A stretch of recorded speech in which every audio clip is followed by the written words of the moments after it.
certeza da certeza de um futuro melhor. Vespertino, Vespertino, Vespertino. E aí, meu querido, minha querida do 7º ano Vespertino? Tudo bem com você, 7º E? Tudo bem com você, 7º F? E aí, vocês estão passando bem pela quarentena?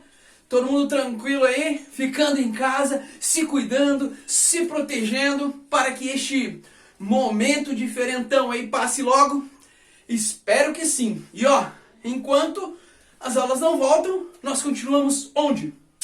Aqui, na minha casa, estudando a história. Mais especificamente, esse período aí de reconquista da Península Ibérica. Show de bola! Maravilha, professor! Vamos lá então? Olha só, nós vamos começar essa aula corrigindo os exercícios que vocês fizeram em casa, né? Você fez a tarefa, né? Lembra que pode acontecer se os seus pais descobrirem que você não está fazendo a tarefa.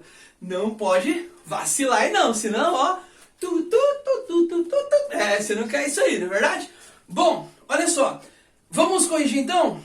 Pega aí a sua apostila. Primeiro ponto é aquela palavrinha cruzada. Fácil demais da conta. Olha aí a palavrinha cruzada. As palavras que você precisa encontrar aí são 7 no total, né? Então, vamos a elas. A primeira é a palavra ibérica. Encontrou aí? Olha só, a palavra ibérica, que se refere ali à Península Ibérica, lógico, né? A segunda palavra que aparece aí no final, olha só, usando a letra A de ibérica, Andaluzia. Você se lembra? Na aula de ontem eu falei sobre essa região aí que foi conquistada também pelos cristãos, que estava sob o poderio dos mouros ali também. Seguindo um pouquinho, nós temos a palavra mouros. Mouros, que é o termo pelo qual os cristãos designavam ali esses povos árabes que estavam na Península Ibérica. E falando em mouro, você tem ali também a palavra árabe, que aparece aí nesse ponto aí do mapa. Seguindo, ali no meio, a palavra cruzada. Você se lembra que o termo cruzada também foi empregado aí para essa guerra de reconquista. Galera, lembra que esse termo cruzada tem a ver exatamente por ser a luta dos cristãos, e o grande símbolo dos cristãos qual é? A cruz, não é? Então essa luta dos cristãos contra esses povos islâmicos. Lembrando sempre que a reconquista da Península Ibérica é conhecida como Cruzada do Ocidente. Seguindo ali, a palavra Sevilha, uma cidade que foi também reconquistada aí pelos cristãos. E para fechar, nós temos a própria palavra reconquista. Muito bem! E assim nós encerramos a nossa palavra cruzada. E vamos agora direitinho aí para o segundo exercício, sem perder muito tempo. Olha aí. Leia trecho de uma entrevista dada pelo historiador Stuart Schwartz sobre o lançamento de seu livro Cada um na sua lei, Tolerância Religiosa e Salvação no Mundo Atlântico Ibérico. A Península Ibérica tem uma história particular de convivência das 3 religiões monoteístas, cristianismo, judaísmo e islamismo, na Idade Média. Claro que não havia uma convivência absolutamente pacífica, mas as pessoas aprendiam, no contato direto, cotidiano, a viverem juntas essas 3 leis, como eles as chamavam. O que indica que a religião não era apenas uma crença, mas um padrão de comportamento, um conjunto cultural mais amplo. O importante é notar que, na história da tolerância religiosa, Portugal e Espanha nunca são tratados, porque são vistos como o exemplo, o modelo da intolerância. A Inquisição, a expulsão dos judeus, a expulsão dos mouros. O que tratei de mostrar é que essa ideia é errada. Houve sentimento de tolerância do povo, embora não tenha havido política de tolerância por parte do Estado e da Igreja. Vamos então direitinho para a primeira questão? Primeira questão. O autor afirma que a religião naquele período era mais que uma crença. Explique essa frase. Mais do que uma crença? Muito mais. Era um padrão de comportamento. coloca isso aí. As pessoas de fato viviam a religião. Não era só uma questão de conversa, uma questão de, é um aspecto da minha vida, eu vou à igreja. Não! As pessoas de fato viviam aqueles preceitos, elas acreditavam neles e mais, tornavam esses preceitos a coisa mais importante da sua vida. Por isso, galera, muita gente estava disposta a morrer por aquilo que acreditava, a morrer pela sua crença, a morrer pela sua religião, ok? Então marca aí e destaca, mais do que uma simples religião, era um conjunto de normas de comportamento, beleza? Vamos para a questão número 2 aí então. Segundo o autor, a tolerância religiosa na Península Ibérica foi mais praticada pelas pessoas ou pelos governos? Explique sua resposta. Muito mais praticada pelas pessoas. A gente percebe que os governos em si não tiveram grande preocupação em desenvolver políticas que contribuíssem para este convívio harmonioso entre as religiões neste período. Mas as pessoas, no dia a dia, na prática, no convívio ali de umas com as outras, elas tinham sim uma certa tolerância dentro da Península Ibérica. Beleza? Questão número 3. Em sua opinião, existe intolerância religiosa nos dias de hoje? Por que você acha isso? Essa é uma questão completamente pessoal, não é? A questão da intolerância religiosa nos dias de hoje é para você responder. O que você acha? Com a visão de mundo que você tem, olhando ao seu redor, você acha que existe uma tolerância religiosa, por exemplo, no nosso país? Eu quero saber a sua opinião. Se você tiver, dá uma entradinha lá no canal do YouTube e deixa um comentário ali embaixo para eu ler o que você acha. O que você acha da nossa situação, da nossa realidade aqui no Brasil. O Brasil é um país que tem muita tolerância, onde nós convivemos bem com as diferenças religiosas, ou você acha que o Brasil é um país intolerante? Eu quero saber a sua opinião. Deixa nos comentários, ok? Vamos para, encerramos essa parte, né? Encerramos a correção. Ótimo. Só que esse quadro aqui, ele fica triste quando ele fica sem nada. Então nós precisamos colocar o quê? Conteúdo. Nós precisamos colocar informações. E é isso que eu vou fazer agora para a nossa segunda parte da aula, onde eu vou explicar para vocês a origem do Reino de Portugal. Ora pois, vamos lá para a segunda parte da nossa aula. E então vamos.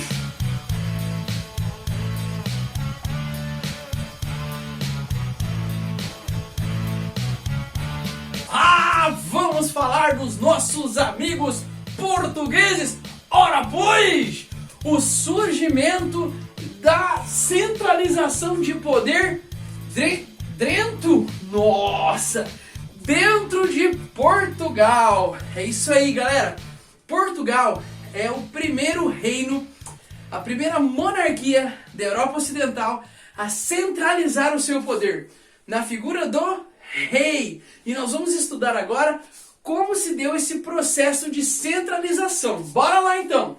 Você se lembra que na última aula eu mostrei para vocês aquele processo de reconquista, o início daquele processo ali comandado pela igreja e tal. Você viu que os cristãos, eles estavam espremidos lá no extremo norte. Lembra-se disso? Da Península Ibérica, naquele chamado Reino das Astúrias. E é o seguinte, a partir do Reino das Astúrias, nós temos a criação de dois reinos, Leão e Castela. E esses reinos de Leão e Castela iniciam então o processo de retomada das terras que estavam sob domínio dos povos árabes. E aí é o seguinte, primeiro passo, eles retomam algumas terras ao sul do rio Minho. Olha aí, vai aparecer para você. Olha aí, no norte da Península Itálica não, no norte da Península Ibérica, está vendo aí o rio Minho? Então, essas terras ao sul, elas vão ser conquistadas.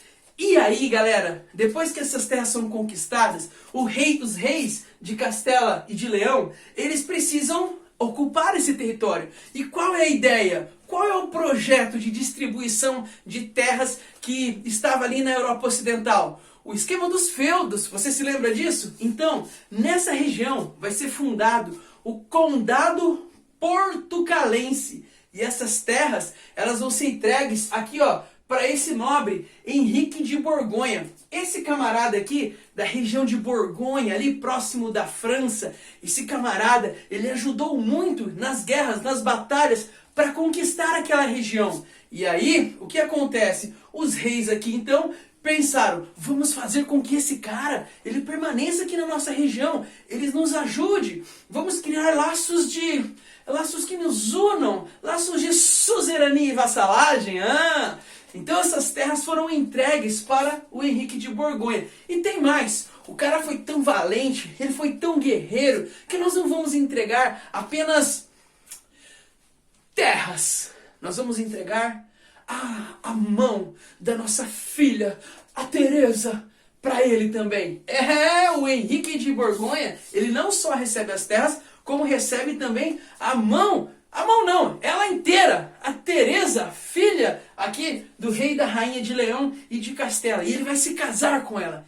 E do fruto deste relacionamento vai nascer o Afonso Henriques. E por que eu estou destacando o nome desse camarada? Não é só porque ele é filho do Henrique de Borgonha. Não! Esse camarada vai crescer, ele vai nascer um bebezinho, né?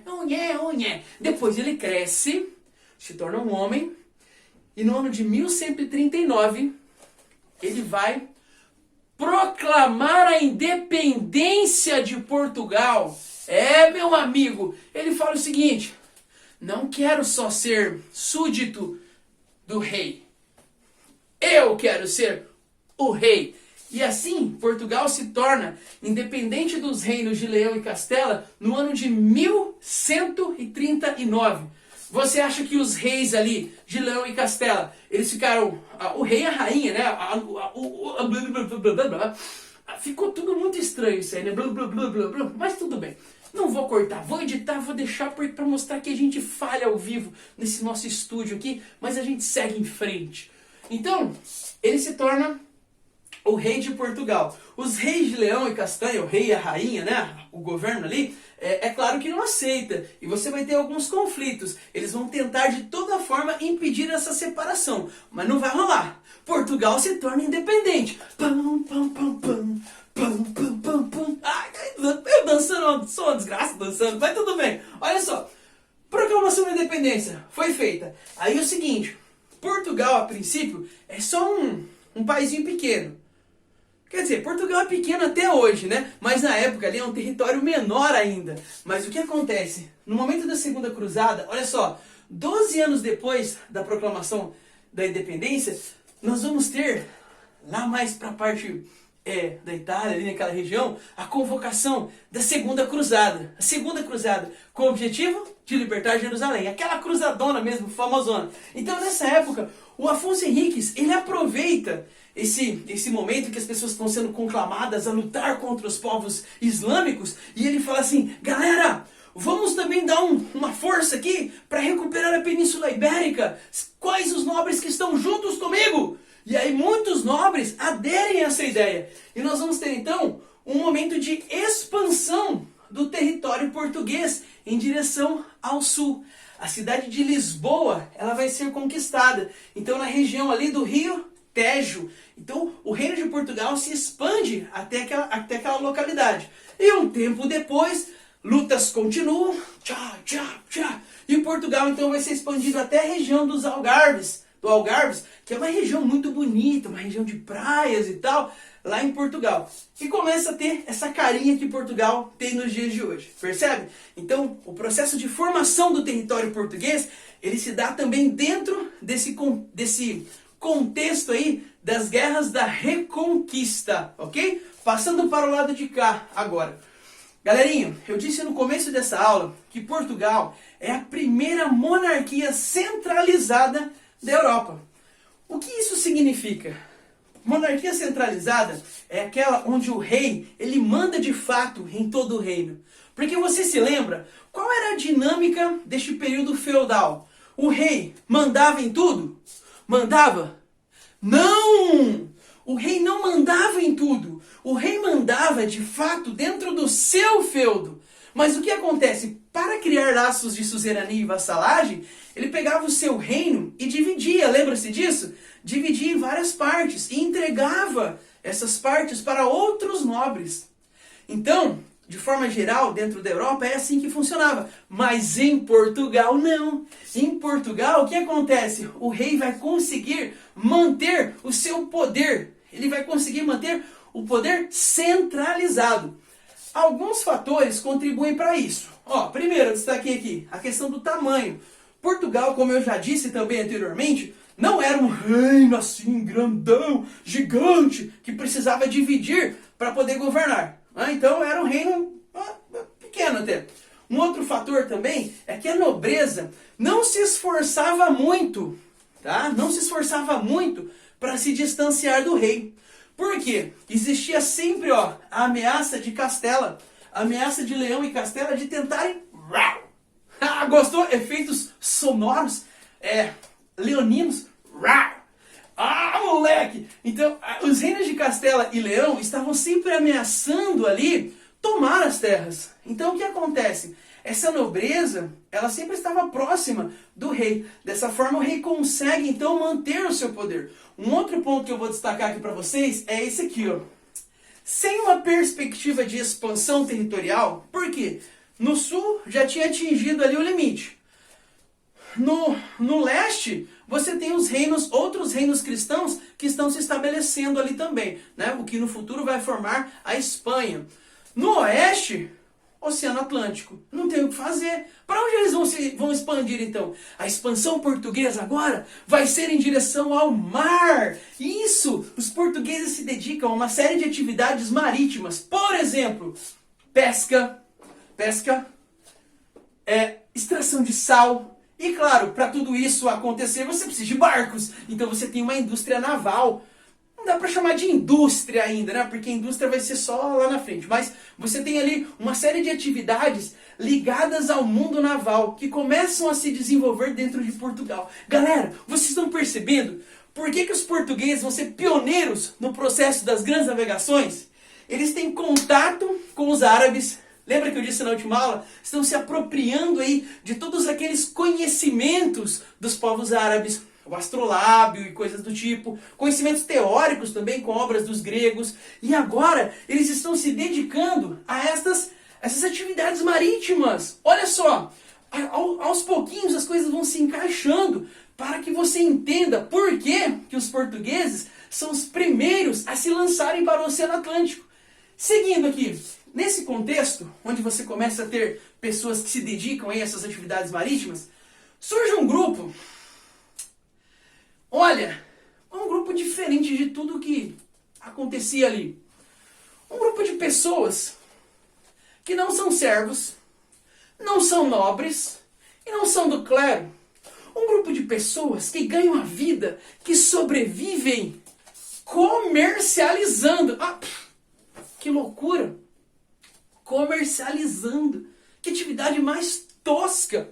Mas é isso que se pensava na época. Esse grupo então vai ser chamado de comerciantes. São aqueles que sobrevivem comercializando pescados, comercializando esse sal que é extraído e outros produtos também ali dentro do reino português.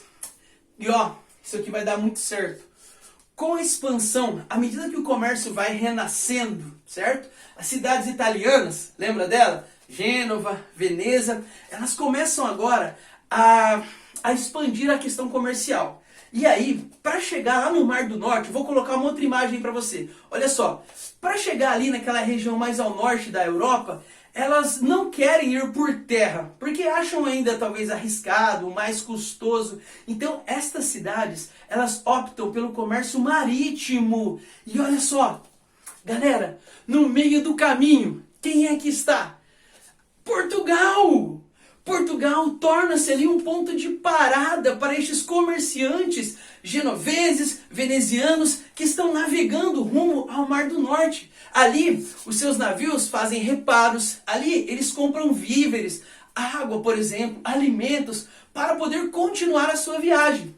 Dessa maneira, o reino português começa a se desenvolver.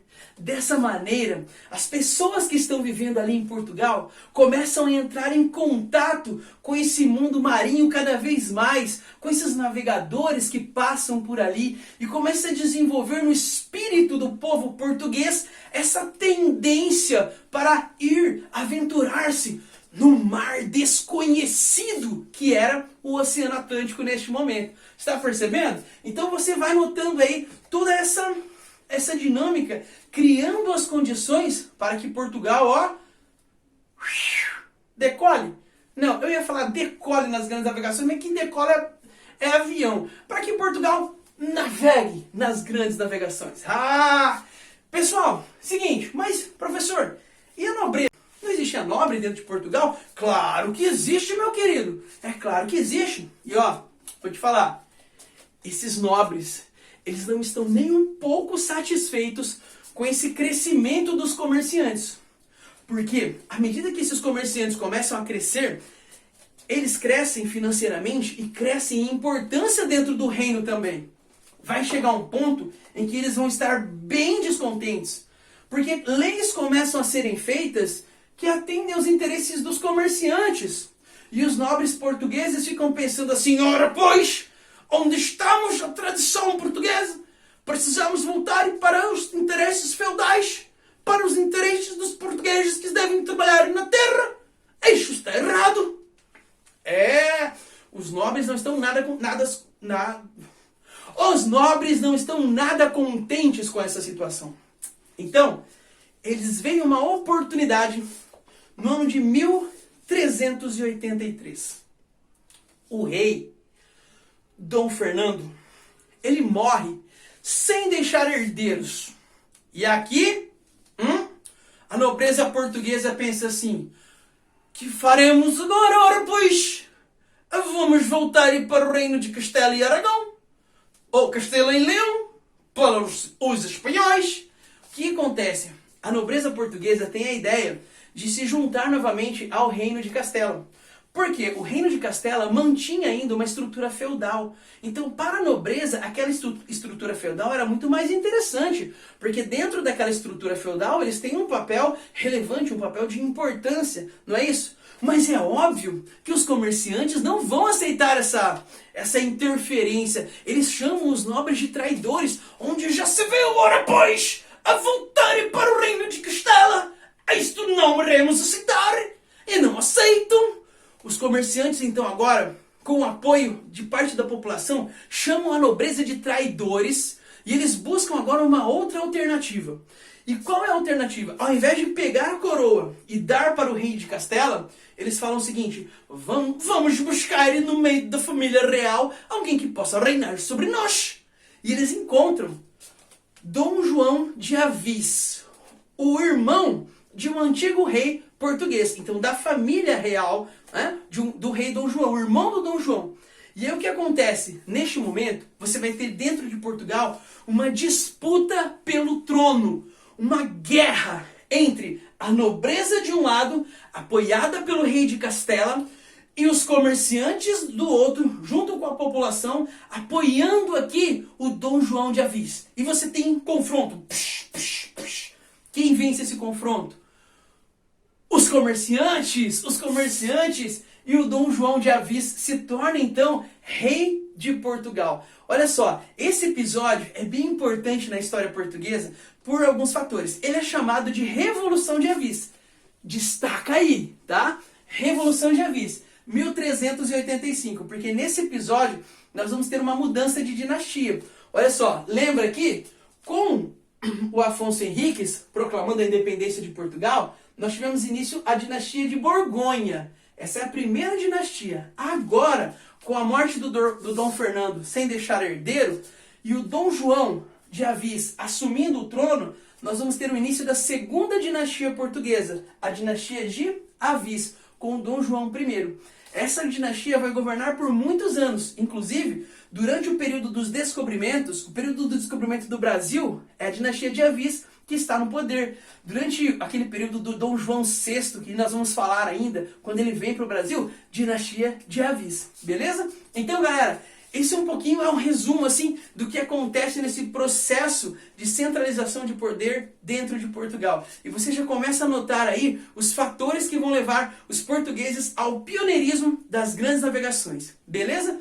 Meus queridos, tem tarefa? Claro que tem tarefa! Vamos então, quero fazer junto com você agora rapidinho, pai bola, um exercício que aparece aí na sua apostila na página 55. Olha só, vamos preencher aí essas lacunas que aparecem para nós com as palavras que estão ali naquele quadradinho azul ali, pontilhado. Olha só, as palavras são Dom João, Portugal, Mercadores e Lisboa. Então, letra A.